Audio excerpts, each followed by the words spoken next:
হচ্ছে 3 জুন রাত 2টা থেকে 3টার মধ্যে আমাদের এই মুন্সিপাড়া বিওপির দায়িত্বপূর্ণ এলাকায় অর্থাৎ ধোবাউড়া সীমান্ত পেলে 1141/8S এর পাশ দিয়ে এই পুশিংটা হয়েছে। এখানে 12 জন বাংলাদেশি নাগরিক পুশিং হয়েছে। এটা বিএসএফ এর রসটাইগিরি ক্যাম্প থেকে তাদেরকে পুশিং করা হয়েছে বলে আমরা জানতে পেরেছি। এই 12 জনের মধ্যে 4 জন একটি পরিবারের এবং 8 জন হচ্ছে আরেকটি পরিবারের।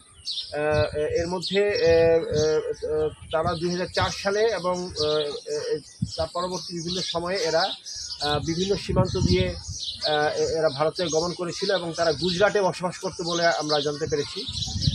গুজরাট থেকে তাদেরকে গত 24শে মে তারিখে তাদেরকে আটক করা হয়। করার পরে প্রায় 200 জনকে একসাথে একটি বিমানে করে আসামের গুয়াহাটি বিমানবন্দরে নিয়ে আসা হয়। তারপর সেখান থেকে তাদেরকে বিভিন্ন ক্যাম্পে ট্রান্সফার করার পরে গত শনিবার দিন তাদেরকে গুয়াহাটি থেকে এই মেঘালয় অঞ্চলে প্রেরণ করা হয় এবং গতকালকে রাতে তাদেরকে পুশিং করা হয়।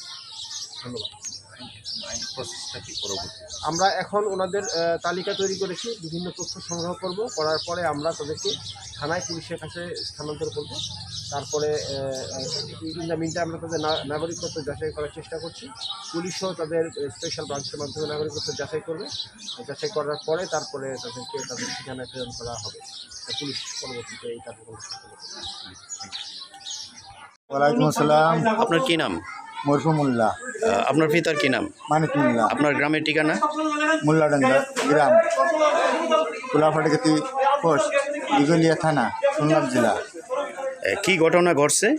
ঘটনা আমরা 2004 আমি ওই দেশে কিছু কাজকাম করি, মুরগির দোকান আছে, আমি মুরগি বেশি।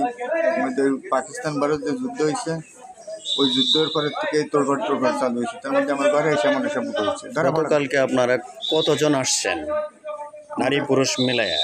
নারী পুলিশ মিলে 12 জন। কি পরিস্থিতি হয়েছিল গতকালকে, কাদের সঙ্গে সে বিষয়টা বলেন?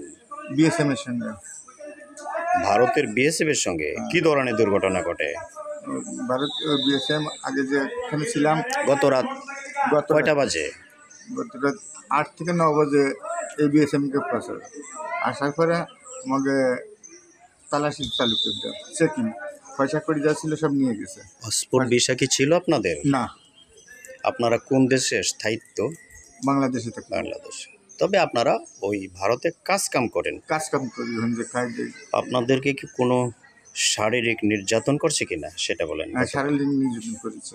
নারী পুরুষ মিলে কয়জন আছেন? আমরা 12 জন আছি। 12 জন আছেন। তবে এখানে বাংলাদেশে এই স্কুলে আসছেন কয়টা বাজে? স্কুলে এসেছি ভোর ফজর আজানের পর করেছি। কে এবং কাহারা আনছে, না ইচ্ছাকৃতভাবে আসছেন? না, এখানে আমার